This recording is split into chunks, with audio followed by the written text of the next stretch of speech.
दोस्तों आजकल भागवत कथा बहुत चल रही है। मोहन भागवत की कथा। जहां जाएंगे आजकल नई नई कहानियां।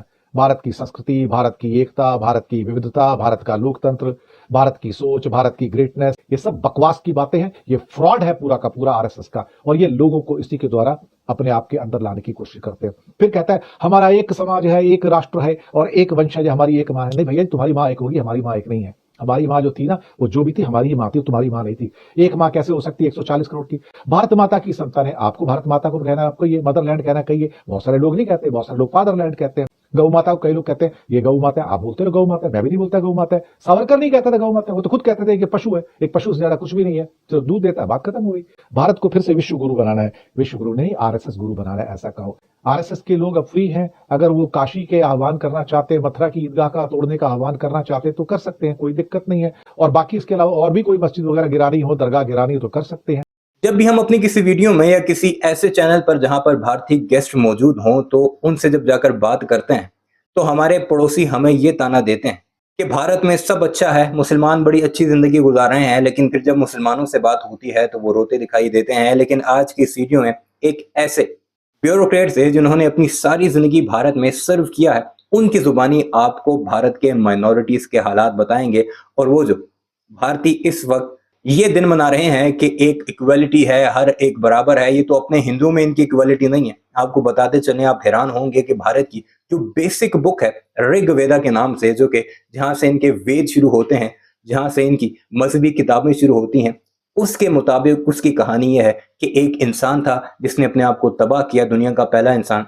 और वो तबाह हुआ तो उसके सर से, जो कि दिमाग था, जो कि अच्छी सोच रखता था, उससे ब्राह्मण पैदा हुए। वो जो बाजू थे उससे क्षत्रिय पैदा हुए। और एंड में जाकर जो पांव थे उससे शूद्र पैदा हुए। और वो पांव वाले मजदूरी हजूरी करते हैं। और दलित जो है वो अवर्णा है, यानी आउटसाइडर है, जो कि हिंदू मजहब में आए हैं और उनकी कोई औकात नहीं। और इस वक्त भारत में हर चौथा हिंदू जो है वो दलित है। तो आप अंदाजा लगाइए, जिन लोगों के अपने मजहब में इक्वालिटी नहीं है वो किस तरह दूसरी मज़ाहिब या माइनॉरिटीज को इक्वालिटी देंगे। ये सुनिएगा और इस बारे में अपनी राय का इजहार जरूर कीजिएगा। मैंने साथ वो पिक्चर्स भी जरूर शेयर कर दी हैं जिसमें बाकायदा तौर पर उनकी ऋग्वेदा में वो स्केच बनाया गया है कि ब्राह्मण कहाँ से आते हैं, शूद्र कहाँ से आते हैं और आखिर में दलित कहाँ से आते हैं, जिनको पानी पीने तक की इजाजत नहीं उन मटकों से या उन कूलर से जो कि हिंदू इस्तेमाल करते हैं ऊंची जात वाले। या फिर उन्हें ना तो जॉब्स मिलती हैं, ना ही उनके साथ हाथ मिलाया जाता है, हाथ टच किया जाता है, इवन कि उन्हें देखा तक नहीं जाता।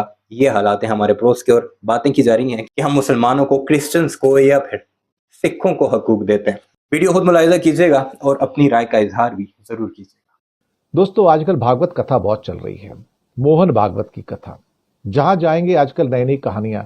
भारत की संस्कृति, भारत की एकता, भारत की विविधता, भारत का लोकतंत्र, भारत की सोच, भारत की ग्रेटनेस और भारत का पास्ट, गौरवशाली पास्ट। और हम सबको गले के गले से लगाकर जीना चाहते हैं, लेकिन हम अपने मकान में मुसलमान को मकान नहीं देंगे। हम लोगों को अपने सारे के हिंदू हैं, लेकिन हम उनको नमाज नहीं पढ़ने देंगे। हम एक दूसरे के वंशज हैं, हम सभी एक ही माँ के वंशज हैं, लेकिन हम क्रिश्चियंस के जाके चर्च को जला देंगे वहां पर। यही तो होता है ना आज की डेट में। अल्टीमेटली हम सारे के सारे हिंदू हैं, हमें सबका सम्मान करना है। लोकतंत्र का, विविधता का, बहुलतावाद का हम सबका सम्मान करते हैं, लेकिन मुसलमानों को ईद की नमाज नहीं पढ़ने देंगे। ये भी तो बात है ना। फिर जितनों को जाके आपको लिंच करना है, आप उसको लिंच भी कर देंगे। ये भी तो हो रहा है। दत्तात्रेय हुस्बोले आके कहते हैं, यही तो कहते हैं भाई आरएसएस के लोग अब फ्री हैं। अगर वो काशी के आह्वान करना चाहते, मथुरा की ईदगाह का तोड़ने का आह्वान करना चाहते तो कर सकते हैं, कोई दिक्कत नहीं है। उस अभियान में भाग लेना चाहते तो ले। और बाकी इसके अलावा और भी कोई मस्जिद वगैरह गिरानी हो, दरगाह गिरानी हो तो कर सकते हैं। आप दरगाहों पे जाकर भगवा झंडा भी फहरा सकते हैं और आपके खिलाफ कोई एक्शन नहीं होगा। बीजेपी की सरकारें हैं, बीजेपी के थानेदार हैं, बीजेपी के एसपी हैं, बीजेपी के कलेक्टर हैं। जब बीजेपी के सब कुछ है तो आपके खिलाफ एफआईआर कैसे हो सकती है, आपको गिरफ्तार कैसे हो सकता है? आप देख लीजिएगा जितने भी लोग ये भगवा झंडे लहराते हैं, कोई चर्च के ऊपर लहरा के आता है, एमपी में कई केस हुए, कोई मंदिरों पे, कोई मस्जिदों पे लहराते हैं, कोई जाके दरगाहों पे, मज़ारों पर भगवा झंडे लहराते हैं। क्या उनके खिलाफ कोई एक्शन होता है? नहीं। खुला आह्वान है कि आप खास तौर से जहां भी बीजेपी की सरकारें हैं, आप ये सब काम कर सकते हैं। फिर कहेंगे हम भारत में कई भाषाएं हैं, कई प्रांत हैं, कई रीति रिवाज हैं, खान पान की आते हैं, लेकिन हम आपको नॉन वेज नहीं खाने देंगे। हम आपको कहेंगे वेज ही खाओ। अगर आपने कहीं मछली खाने की कोशिश की तो हम आपको तो रोक देंगे। अगर आपने कहीं नॉनवेज मीट मच्छी चिकन पोर्क बीफ खाने की कोशिश की तो हम आपको रोक देंगे। तो खान पान की आते लेकिन आप वही खाएंगे जो हम आपसे कहेंगे। तो ये जितनी भी श्रद्धा कृतज्ञता, ये सद्भाव सौहार्द सामंजस्य विविधता, क्या कहते हैं बहुलतावाद समावेशी, ये सब बकवास की बातें हैं। ये फ्रॉड है पूरा का पूरा आरएसएस का, और ये लोगों को इसी के द्वारा अपने आप के अंदर लाने की कोशिश करते हैं। फिर कहता है हमारा एक समाज है, एक राष्ट्र है और एक वंशज है, हमारी एक माँ है। नहीं भैया, तुम्हारी माँ एक होगी, हमारी माँ एक नहीं है। हमारी माँ जो थी ना, वो जो भी थी हमारी ही माँ थी, वो तुम्हारी माँ नहीं थी। एक माँ कैसे हो सकती है 140 करोड़ की? भारत माता की संतान है। आपको भारत माता को कहना है, आपको ये मदरलैंड कहना कहिए। बहुत सारे लोग नहीं कहते, बहुत सारे लोग फादरलैंड कहते हैं, बहुत सारे लोग कुछ भी नहीं कहते। एक देश है, देश का सम्मान करो, बात खत्म हो गई। गौ माता को कई लोग कहते हैं ये गौ माता है, आप बोलते रहो गौ माता है, मैं भी नहीं बोलता गौ माता है। सावरकर नहीं कहता था गौ माता है, वो तो खुद कहते थे कि पशु है, एक पशु से ज्यादा कुछ भी नहीं है, सिर्फ दूध देता है, बात खत्म हो गई। लेकिन क्या करें, ये अपनी बात आपसे बनवाना चाहते हैं। भारत को फिर से विश्व गुरु बनाना है, विश्व गुरु नहीं आरएसएस गुरु बनाना है ऐसा कहो, और कट्टरवादी हिंदू तालिबानी बनाना है, यही तो हो रहा है। फिर कहते हैं कि उत्तर प्रदेश के हर गांव में शाखा खोलनी है, लोगों को हिंदू बनाना है, लोगों को हिंदुओं के अंदर एकता लानी है। लेकिन साहब, आप उनको घोड़े पे नहीं चढ़ने देंगे, आप दलितों को चश्मा नहीं लगाने देंगे, आप उनको एक पंगत में बैठ के खाना नहीं खिलाएंगे, आप उनको शमशान घाट में मुर्दा नहीं जलाने देंगे, आप उनको नल से पानी नहीं पीने देंगे। यही तो आपका हिंदू समाज है ना, चितपावनी ब्राह्मण जो ठहरे। बहुत गर्व होता है ना आपको, इसलिए आपको महिलाओं की एंट्री नहीं है, शूद्रों की एंट्री नहीं है, दलितों की एंट्री नहीं है, किसी की एंट्री नहीं है। ब्राह्मण राज है ना, तो ब्राह्मण राज तो ऐसे ही होता है, कट्टर हिंदूवादी। फिर जितनों को जाके आपको लिंच करना है, आप उसको लिंच भी कर देंगे, ये भी तो हो रहा है। दत्तात्रेय होसबोले आके कहते हैं, यही तो कहते हैं भाई आरएसएस के लोग अब फ्री हैं। अगर वो काशी के आह्वान करना चाहते हैं, मथुरा की ईदगाह का तोड़ने का आह्वान करना चाहते तो कर सकते हैं, कोई दिक्कत नहीं है।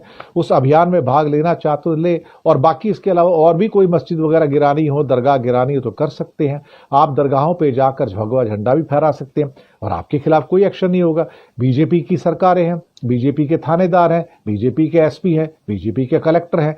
जब बीजेपी के सब कुछ है तो आपके खिलाफ एफआईआर कैसे हो सकती है, आपको गिरफ्तार कैसे हो सकता है? आप देख लीजिएगा जितने भी लोग ये भगवा झंडे लहराते हैं, कोई चर्च के ऊपर लहरा के आता है, एमपी में कई केस हुए, कोई मंदिरों पे, कोई मस्जिदों पे लहराते हैं, कोई जाके दरगाहों पे मज़ारों पर भगवा झंडे लहराते हैं। क्या उनके खिलाफ कोई एक्शन होता है? नहीं। खुला आह्वान है कि आप खास तौर से जहां भी बीजेपी की सरकारें हैं, आप ये सब काम कर सकते हैं।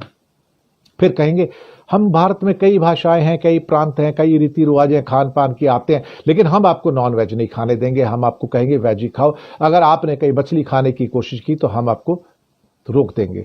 अगर आपने कहीं नॉन वेज मीट मच्छी चिकन पोर्क बीफ खाने की कोशिश की तो हम आपको रोक देंगे। तो खान पान की आते हैं लेकिन आप वही खाएंगे जो हम आपसे कहेंगे। वीडियो अपनी मुलाहिजा की कमेंट सेक्शन में इस बारे में अपनी राय का इजहार जरूर कीजिएगा। चैनल को सब्सक्राइब नहीं किया तो जाते जाते उससे